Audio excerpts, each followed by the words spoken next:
It's Christmas Eve. The snow is gently falling outside, and you're mesmerized as your neighborhood becomes a winter wonderland. It's a welcome reprieve from the busy day spent wrapping gifts and preparing for family to arrive. The Christmas tree sparkles as vintage ornaments and tartan bows twinkle under the fairy lights that cast a warm glow around the living room. The kids had left cookies and milk for Santa. You sigh. The kids have been a handful. If Santa is keeping a list and checking it twice, they will definitely be on the naughty side. The temper tantrums, the fighting, the constant bickering and arguing, you're glad that they're fast asleep. Just as you take a sip of your hot cocoa, something catches your eye. Was that a shadow? You unwrap yourself from the cozy blankets on the couch and tiptoe up the wooden stairs, making sure to avoid the creaky step that would surely wake up the little ones upstairs. At the top of the stairs, you see the shadow again, and this time, you're sure you saw it creeping towards the kids' room. Your eyes widen as they adjust to the darkness, and fear creeps down your spine. Then, you hear the door to their bedroom squeak open. You make the short distance in a few steps, and as you reach the room, you see them sleeping peacefully. Relief washes over you. You're tired. Your mind is playing tricks on you. You take a deep breath and reach for the doorknob to close the door, and as you do, looming over the kids, you see a hairy black beast. Its cloven hooves are perched on the edge of the bed, and you see its long, pointy tongue inches away from your child. The moonlight catches on its fangs. You're frozen in place, but just as you're about to scream, its glowing red eyes look directly at you. I'm Nadine Bailey, and this is Haunted Canada. As we head into the holiday break, join me on a trip through history and folklore as we hunt the legend of Krampus, the Christmas devil.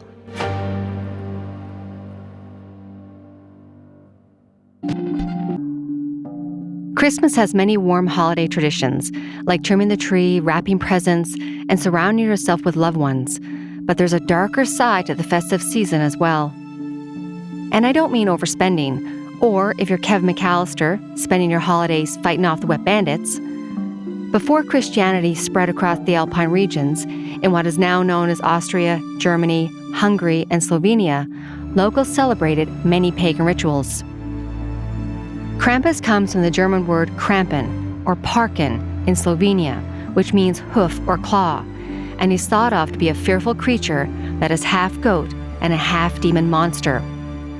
He is tall and hairy, with a snake-like tongue, long fingers with talons, sharp fangs, one cloven hoof, and the horns of a goat. Krampus's foul stench usually announces his presence before he's heard, because he has cowbells strapped around his waist. He also carries a bundle of birch branches to swat at naughty children and chains to bind them. Legend has it that this fearsome creature emerges from the shadows to terrorize the misbehaving children of the world. But when did Krampus originate, and how has his story grown over the years? For centuries, Krampus has been part of the winter solstice celebrations. While some believe that he has pagan origins and that he is the child of Hel, the Norse goddess of the underworld. The story of Krampus is also believed to be connected to the ancient Nosferatu vampire, where the transformation of a human to a beast was the work of the Nosferatu elder named Malak. Another theory is that Krampus is the representation of the horned god of witches. In an article about Krampus published in 1958, folklorist Maurice Bruce wrote, quote, "There seems to be little doubt as to the true identity, for in no other form is the full regalia of the horned god of witches so well preserved. The birch, a part of its phallic significance, may have a connection with the initiation rites of certain witch covens, rites which entail binding and sorcery as a form of mock death." Regardless of which origin story is correct, we do know that the legend of Krampus became associated with the holiday of Christmas during the European conversion to Christianity. This is when St. Nicholas visited children to reward them on December 5th or 6th in Central Europe during the 12th century. Where St. Nicholas was thought of as jolly and kind, Krampus was the direct opposite. While St. Nicholas rewarded good children, Krampus roamed the long winter nights to discipline the naughty ones. Receiving a lump of coal in their stocking was the best option because Krampus instilled fear during the holiday season. Disobedient children would be chased around with sticks or chains, hitting them, and the legend has Krampus taking them to hell or eating them for their bad behavior. In Alpine, Austria, and some parts of Germany, this day is known as Krampusnacht, or Krampus Night, where adults dress up as Krampus to frighten children at homes. Children might see Krampus running through the street during a Krampuslauf, literally a Krampus run.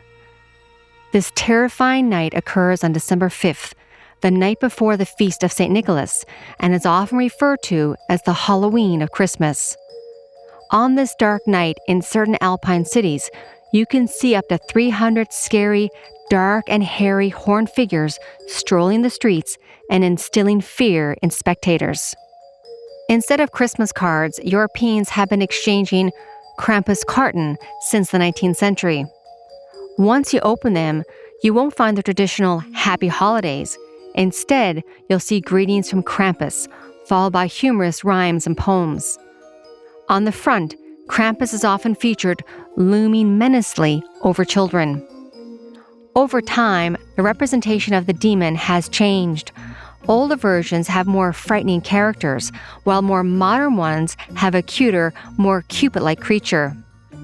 Much like St. Nicholas, Krampus has also adorned postcards, teas, candles, and candy containers. If Krampus nights was the way to scare kids into not misbehaving, then the Krampus run, which isn't tied to any specific day, was a way for grown men to blow off steam, which probably still scares the kids of this day. Austrian men would get drunk and run through the streets dressed as the fearsome creature. Both traditions still continue to this day. There are many different versions of Krampus around the world, and many cultures have their own unique and terrifying versions. The Alpine regions of Austria and South Germany seem to love scaring children because they also have the legend of Frau Perchta. She's a terrifying Christmas witch and winter goddess, sometimes called the female Krampus. She's often depicted as an old crone with a long, curved, iron beak-like nose, dressed in rags, carrying a cane, and she carries a long knife hidden under her skirt. Legend says that during the 12 days between Christmas and Epiphany, she roams the countryside and enters homes. If you're good, she'll visit you as a beautiful woman and leave a coin. However, if you're bad, she'll visit you as an old hag who slits your belly, takes your organs, and replaces them with straw. Frau Perchta was also known as Bertha, or the spinning room lady, a goddess who oversaw spinning and weaving. In contemporary culture, Perchta is portrayed as a rewarder of the generous and the punisher of the bad, particularly lying children. In Wales, there is the Marie Lloyd, which means gray skeleton. It consists of a horse's skull that is decorated with ribbons and attached to a pole draped with a white sheet, which conceals both the pole and the person carrying it. Marie Lloyd is believed to cross over from the underworld and greets people at their front doorsteps during the darkest time of the year. The custom was first recorded in 1800 as a tradition performed at Christmas time by groups of men who would accompany the horse to local houses, where they would request entry through song. The householders would deny them entry, again in song, and the two sides would go back and forth until the homeowners eventually relented. Then the team would be allowed in, given food and drink, and the house would be blessed with good luck and good fortune for the coming year. I can only imagine the terror that I would have felt as a small child, opening the door to my house and seeing the skull of a horse wearing a long cloak looking down at me. I would be absolutely terrified, but that's how all the great traditions are built. In Iceland, they have Grýla, a hideous monster that lives in the wilderness. It first appeared in medieval sources and becomes a greedy troll-like croon associated with Christmas around the 17th century.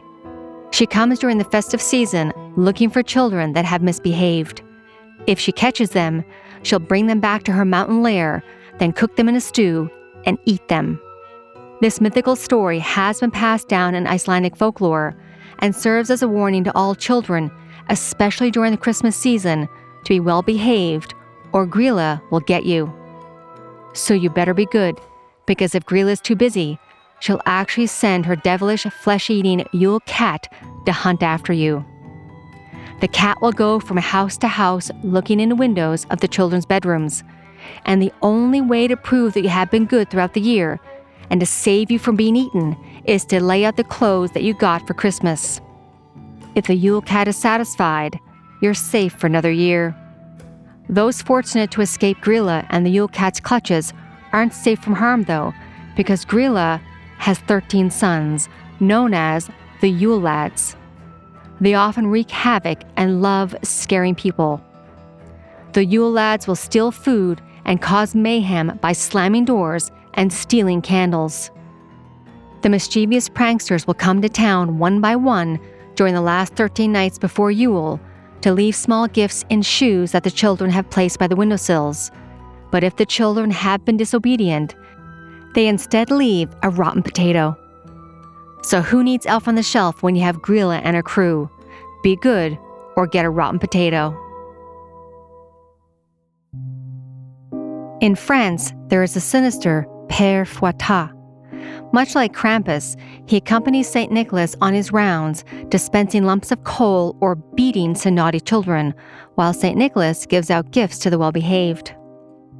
The most popular story about his origin goes back to 1252, when an innkeeper, or a butcher in different versions, captures 3 boys who appear to be wealthy and on their way to enroll in a religious boarding school. Along with his wife, he kills the children in order to rob them. One gruesome version has that the children were drugged, their throats slit and dismembered and then cooked in a stew. St. Nicholas discovers the crime and resurrects the children. After this, Père Fouettard repents and becomes St. Nicholas's partner. A slightly different version of the story claims that St. Nicholas forced Père Fouettard to become his assistant as a punishment for his crimes. If it seems to you like the running theme is, of course, be good or you'll be stewed at Christmas time, you're not wrong. A lot of these stories have violence against children at the heart of them. Krampus beats them, and many others stew them. So forget about presents. It seems that the key to Christmas is survival. Krampus and the many myths told to children to scare them during the Christmas season represents a cultural phenomenon that is embraced by many cultures and countries around the world, and becoming more and more popular every year. Krampus is most popular in Germany and Austria, and growing in popularity throughout North America, including New Orleans, Portland, and Oregon, just to name a few. In Bavaria, there's been an artistic revival of making amazing handcrafted Krampus masks, which are worn during the run or the parade to scare spectators. The Christmas Devil has even made its mark in popular culture. There's Krampus, a comic book series from Image Comics, in 2013 created by Dan Coates and Brian Jones. He's appeared in the small screen on television, in live action and in episodes of The League and the TV show Grimm. He has also been animated in episodes of American Dad. And he's also made it to the big screen in the 2015 Christmas comedy horror film from Universal Pictures called Krampus, starring Academy Award nominee Toni Collette. Most recently, he appeared in Red One, the Christmas action-adventure comedy starring Dwayne "The Rock" Johnson. Many believe his expanding popularity is a reaction to the commercialization of Christmas.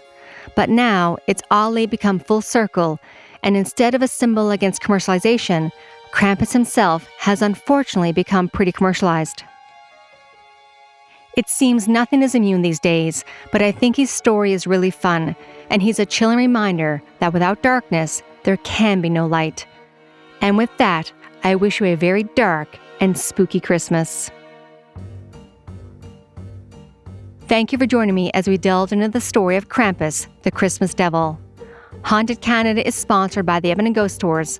I will link it in the show notes. Haunted Canada is written and produced by me, Nadine Bailey, with senior producer, Dilly Vasquez. Production and sound design is by Rob Johnston, with help from Rosalind Kufer. If you would like to support this podcast, please follow and share. And if you can give us a like and a 5-star written review, that is always appreciated. And for everyone that has taken the time to do so, I really do appreciate it.